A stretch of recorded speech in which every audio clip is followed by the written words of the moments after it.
အားလုံးပဲမင်္ဂလာပါကျွန်တော်ဒီကရှယ်ပေးချင်တာလေးကဖုန်းနံပါတ်မပါဘဲနဲ့ Gmail အကောင့်ဖွင့်တဲ့နည်းလေးကိုကျွန်တော်ပထမဆုံးအနေနဲ့ sharing လုပ်ပေးချင်ပါတယ်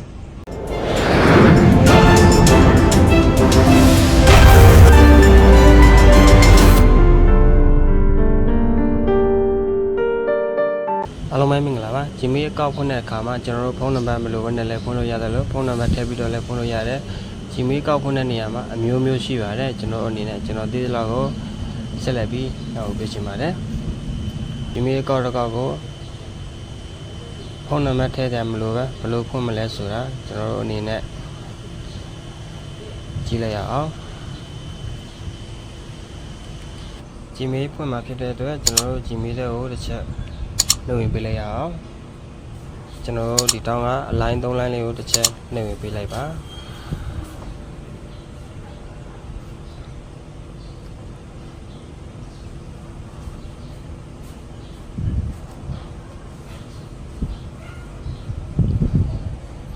နေပြီးပြီးရင်ကျွန်တော်တို့အောက်ကစတင်လေးကိုတစ်ချက်နေလိုက်ပါ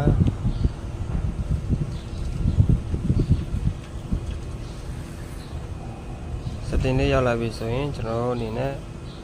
ADD အကောင့်ကိုတစ်ချက်နှိပ်ပေးလိုက်ပါ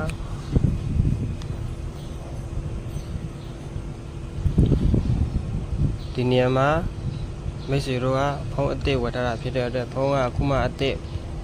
ဝယ်တာဖြစ်တဲ့အတွက်မို့ပါကျွန်တော်တို့ဒီနေရာမှာဘာမှရှိမှာမဟုတ်ပါဘူးအဲကြောင့်ကျွန်တော်တို့ ADD ဆိုတဲ့ ADD အကောင့်ဆိုရအပေါ်ဆုံးမှာဖြစ်နေပါလိမ့်မယ်ကျွန်တော်ကတော့အောက်ဆုံးမှာပါရှိတာဖြစ်တဲ့အတွက်မို့ပါကျွန်တော်အနေနဲ့နောက်အကောင့်ဖွင့်ပြပါမယ် ADD အကောင့်ကိုတစ်ချက်နှိပ်လိုက်ပါဒါပြီးရင်ကျွန်တော်တို့ Google ကိုတစ်ချက်နှိပ်ပေးပါ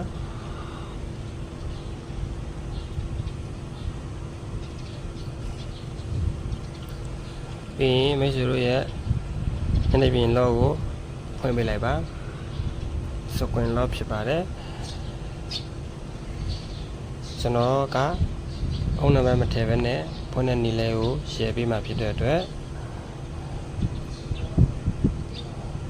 ကျွန်တော်ဒီမှာ create အကောင့်ကိုတစ်ချက်နှိပ်ပေးပါ create အကောင့်မှာကျွန်တော်ဒီမှာနှစ်ခုရှိပါတယ်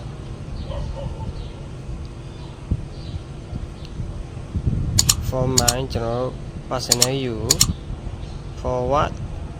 or my business ကျွန်တော်တို့မိမိတို့ရဲ့ personal account အနေနဲ့သုံးမလားဒါမှမဟုတ်ရင်ကျွန်တော်တို့ကအလုပ်တစ်ခုအတွက်သုံးဖို့အတွက်ကျွန်တော်တို့ Gmail ကိုဖွင့်မလား message တို့ကြိုင်းနေတဲ့ရာထည့်လိုက်ပါနှိပ်လိုက်ပါကျွန်တော်ကတော့အပေါ်က for my personal use တစ်ချက်နှိပ်ပါမယ်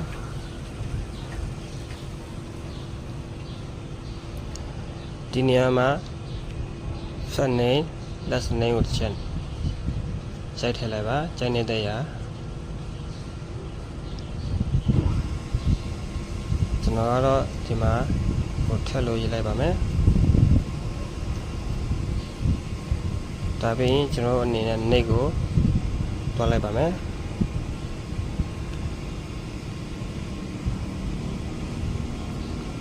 နေ့ကိုသွားပြီးဒီနေရာမှာမိတ်ဆွေတို့ရဲ့မွေးနေ့တက်ကလေးကို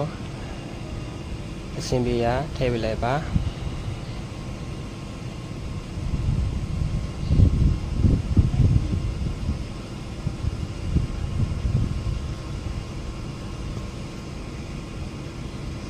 ဒါပြီးကျွန်တော်တို့အနေနဲ့ဘယ်လားလဲဆိုတာလည်းအဆင်ပြေပါပေါ့ဗျာနောက်ပြီးခုနှစ်ထည့်ပါမယ်အပြင်ကျွန်တော်အောက်ကကားထဲမှာမိန်းကလေးလားယောက်ျားလေးလားကျွန်တော် face မိကျွန်တော်တို့ကယောက်ျားလေးဖြစ်တဲ့အတွက်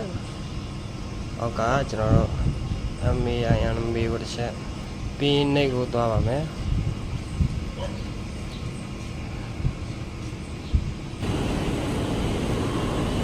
ဒီ password နေရာမှာအဓိကကတော့ကျွန်တော်တို့မှတ်မိလွယ်မဲ့ password ဖြစ်ရပါမယ်။ဘာကြောင့်လဲဆိုရင်နောက်တစ်ချိန်မှာ Gmail တွေ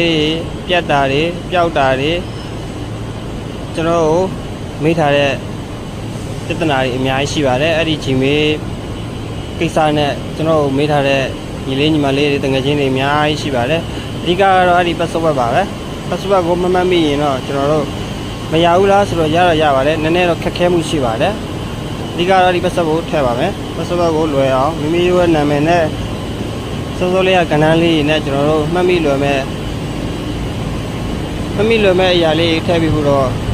လိုပါလိမ့်မယ်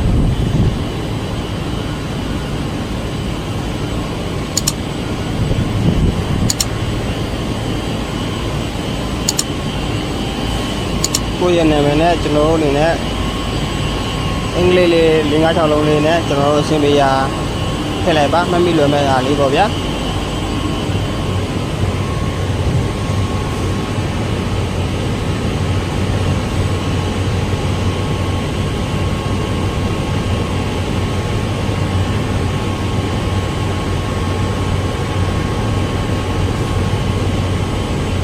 ပြီးဒီကောင်လေးကိုကျွန်တော်တို့အနေနဲ့တချို့ညီလေးညီမလေးလူတော်တော်များများကတော့ password တွေထည့်ပြီးတော့ copy မကူးပါဘူးဒီနေရာမှာ copy ကူးထားသိမ်းထားပါ copy ကူးလဲဆိုတာလဲကျွန်တော်တို့အနေနဲ့နောက်တစ်ချိန်မှာပြဿနာတစ်ခုခုရှိလာခဲ့ရင်အဲ့ဒီ password နဲ့ပြန်ပြီးတော့အကောက်ဆယ်ရတဲ့အခါလွယ်ကူပါတယ်အဲ့ဒီ password ကိုမမှတ်မိဘူးဆိုရင်နည်းနည်းလေးတော့ခက်သွားပါလိမ့်မယ်ကျွန်တော်တို့အနေနဲ့ပြီးရင်အောက်က net ကို check သွားပါမယ်ဒါဆိုရင်ကျွန်တော်တို့အနေနဲ့ဒီမှာအကောက်တစ်ခေါက်ရပါပြီ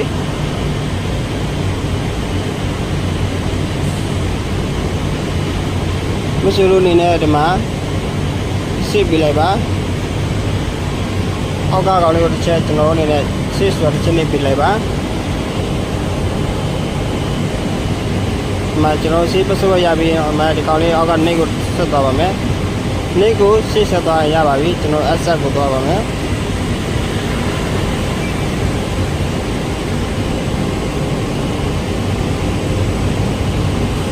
ဒါဆိုရင်ကျွန်တော်အနေနဲ့ Gmail အကောင့်ကိုလောလောကူနဲ့ဖုန်းနံပါတ်မပါဘဲနဲ့ကျွန်တော်အနေနဲ့လောလောကူအကောင့်တစ်ကောက်ရောက်သွားပါပြီအားလုံးဒီနေ့လေးတိုင်းလောက်တက်မယ်လို့ညွှန်လင့်ပါတယ်အားလုံးအဆင်ပြေကြပါစေမရှိလို့အနေနဲ့ဖုန်းဝယ်မယ်ဆိုရင်ဒီချက်လေးကိုတော့အနည်းဆုံးအနေနဲ့တော့သိထားတင်ပါတယ်အားလုံးကိုသိနေပြချမ်းသာကြပါစေဗျာ